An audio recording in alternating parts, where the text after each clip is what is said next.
SV news కు స్వాగతం. ముందుగా హెడ్లైన్స్. ఆపరేషన్ సింధూర్ ముగియలేదు, తేల్చేసిన రాజ్నాథ్ సింగ్.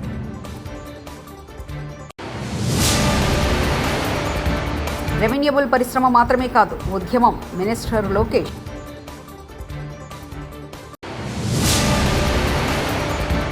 ఏఐజీ ఆసుపత్రిని సందర్శించిన అందాల బామలు, చిన్నారులతో ఆత్మీయ సంభాషణ.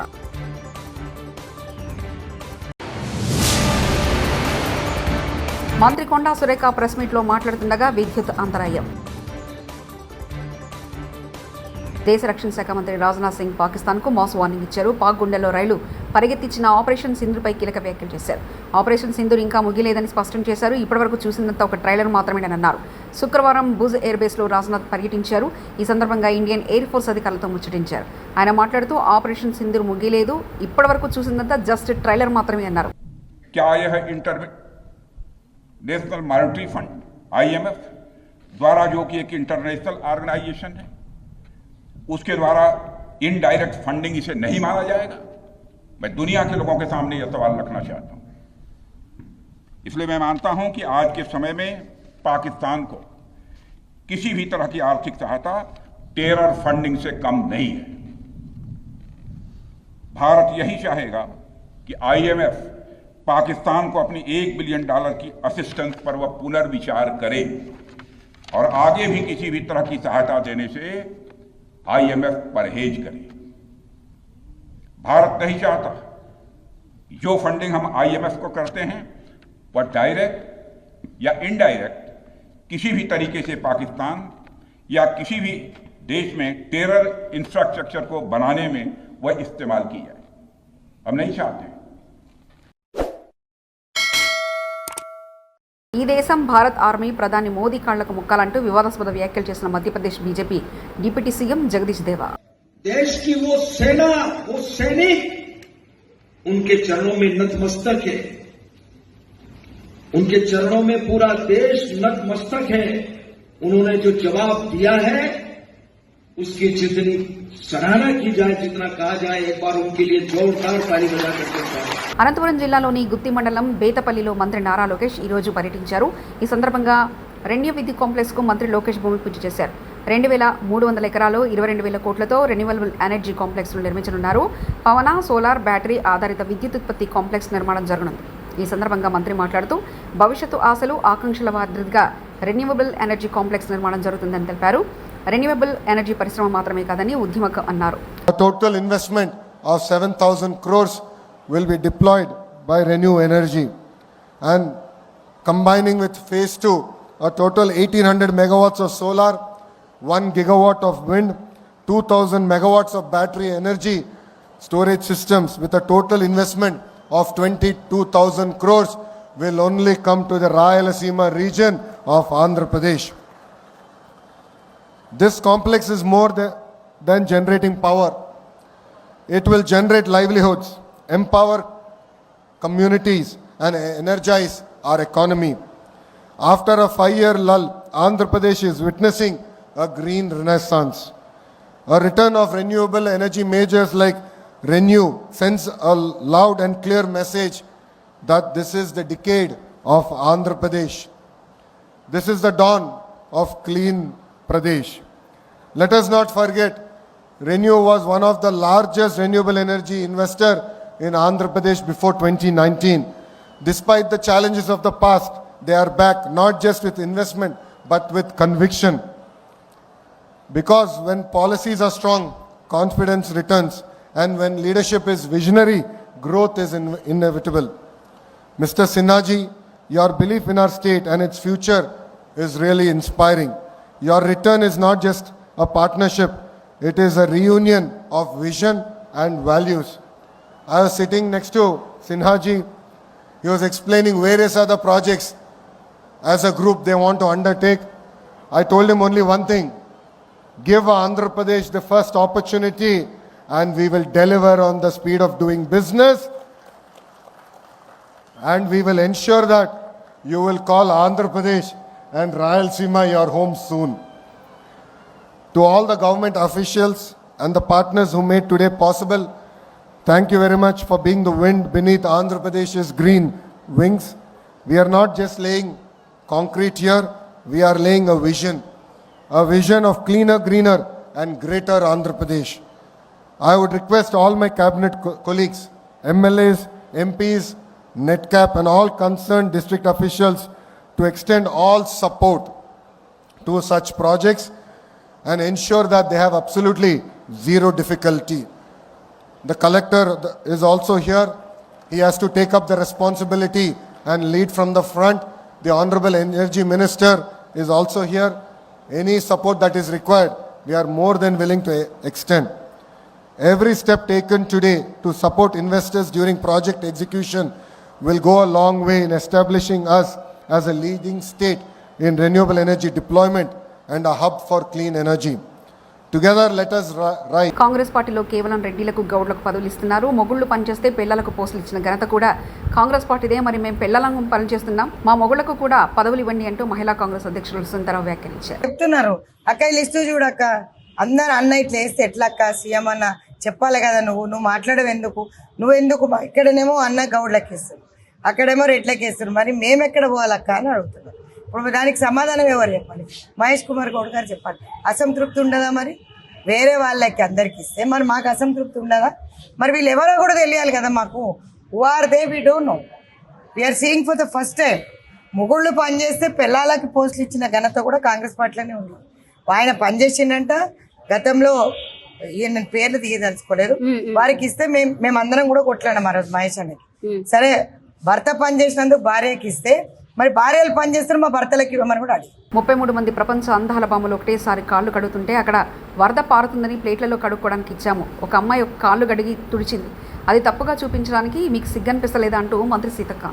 అక్కడ ప్రభుత్వము వాళ్ళ కాళ్లకు నీళ్లు ఇవ్వడము, కాళ్ళు కడుక్కున్నాక తుడుచుకొని రావడం, ఎందుకంటే అదంతా టెంపుల్ ప్రెమిసెస్ కాబట్టి.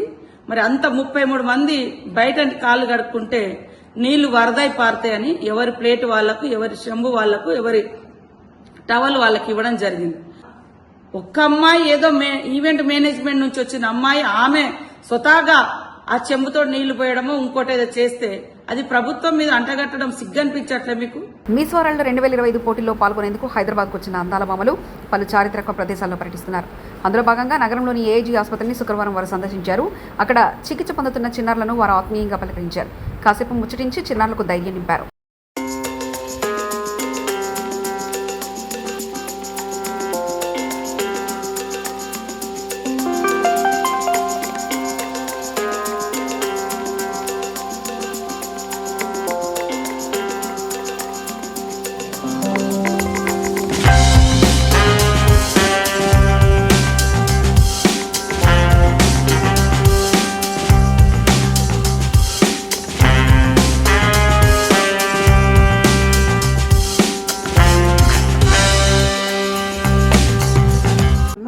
వాటిని ఒక కక్ష సాధింపుతో ఈరోజు ఈ కూటమి ప్రభుత్వం విద్యారంగంలో మార్పులు తీసుకురావడం జరుగుతోంది.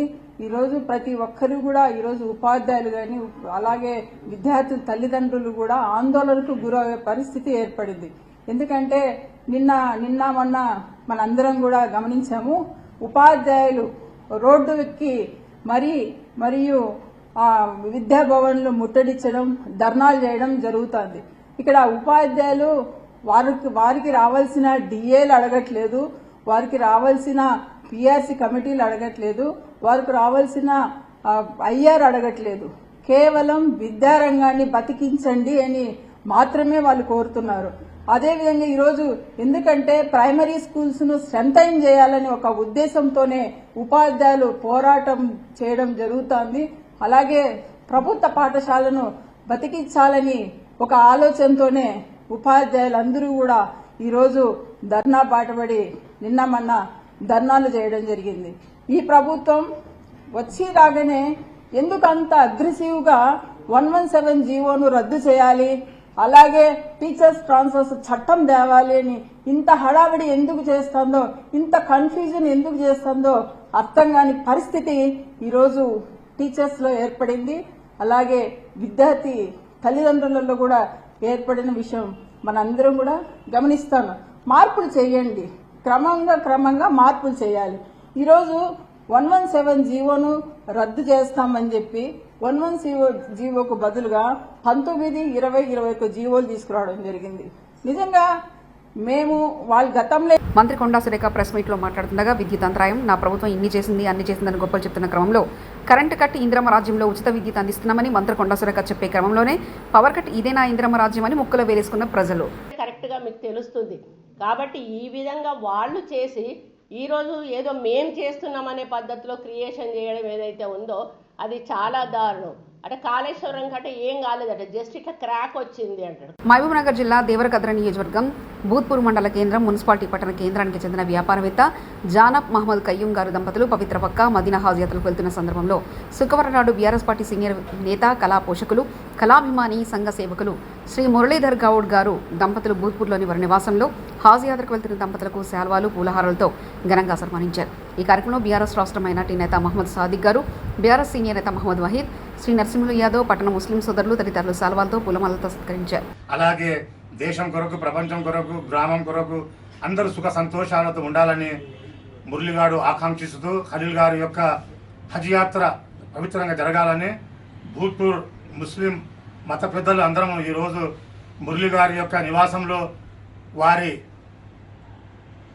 యొక్క ఈ సన్మానాన్ని పురస్కరించుకొని మేమందరం వారికి కృతజ్ఞతలు. రాబో రోజుల్లో కూడా మురళి గారు ఇలాగే ప్రతి కార్యక్రమంలో ముందంజ ఉండి అందరికీ తోడు నీడగా ఉండాలని నేను ఆకాంక్షిస్తూ నేను భూత్పూర్ మొహమ్మద్ సాదిక్ మత పెద్దగా ఆకాంక్షిస్తున్నాను. జనగామ జిల్లా జాఫర్గఢ్ మండలం ఉప్పగల్లు గ్రామంలో ప్రభుత్వం నుంచి మంజూరైన 48 ఇందిరమ్మ ఇళ్లకు సంబంధించిన జాబితాలో తమ పేర్లు లేవని పలువురు నిరుపేదలు ఆందోళన వ్యక్తం చేశారు. గ్రామ పంచాయతీ కార్యాలయం ఎదుట గుమికూడిన వారు పంచాయతీ కార్యదర్శిని నిలదీశారు. ఈ సందర్భంగా కార్యదర్శి స్పందిస్తూ ఇందిరమ్మ ఇళ్ల జాబితాకు సంబంధించిన వివరాలు తనకు తెలియవని, దీనిపై ఇందిరమ్మ గ్రామ కమిటీ, ఇందిరమ్మ ప్రత్యేక అధికారిగా వ్యవహరిస్తున్న తహసీల్దార్ మరియు ఎంపీటీఓ మాత్రమే పూర్తి సమాచారం ఉందని, తర్వాత ఆ నిరుపేదలు పంచాయతీ కార్యాలయం ఎదుట నిరసన వ్యక్తం చేసి తామంతా అర్హులై ఉన్నామని పేర్కొంటూ ఇండ్ల మంజూరుకు వినతి పత్రం కార్యదర్శికి అందజేశారు. అయితే ఎప్పుడో అంటారు ఏమన్నారంటే ఇక్కడ గ్రామ పరిధిలోనే మీరు అడగాలి, వాళ్ళు ఇందిరమ్మ కమిటీ దీన్ని ఫైనల్ చేస్తాను, ఇందిరమ్మ త్రోటు కడియం చేయాలని చెప్పడం జరిగింది.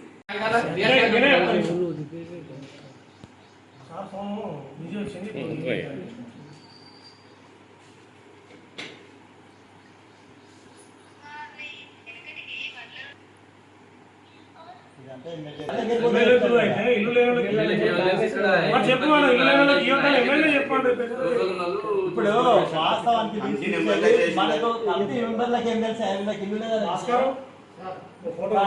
దగ్గర మొత్తం ఉంటుంది. రాసుకుంటే ఈసారి కాన్సెప్ట్ లేకుండా ఈయన అధ్యక్షతల సమావేశం జరిగి సార్ అధ్యక్షత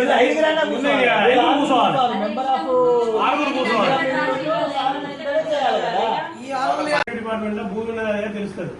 భూమి లేని వాళ్ళను ఫస్ట్ ప్రియారిటీ ఇవ్వండి. ఓకే అని మీరు కన్వీనర్, మీరు అన్నిటికీ మీరు బాధ్యులు.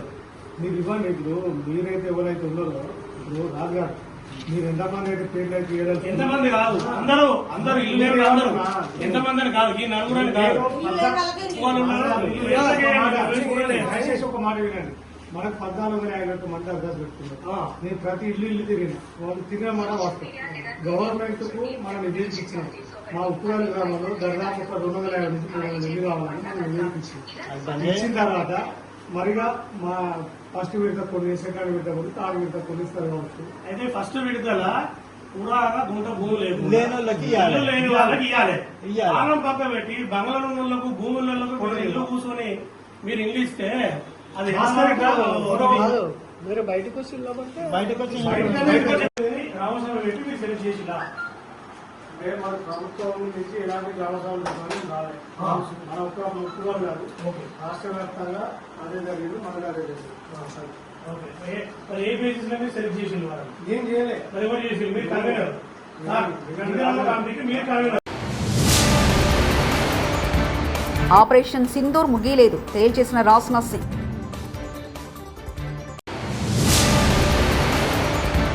రెవెన్యూబుల్ పరిశ్రమ మాత్రమే కాదు, ఉద్యమం, మినిస్టర్ లోకేష్.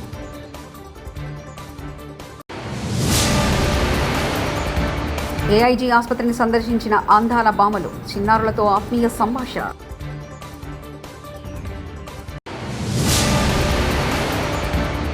మంత్రి కొండా సురేఖ ప్రెస్ మీట్లో మాట్లాడుతుండగా విద్యుత్ అంతరాయం. ఇవి బులెటిన్ విశేషాలు. చూస్తూనే ఉండండి ఎస్వీ న్యూస్.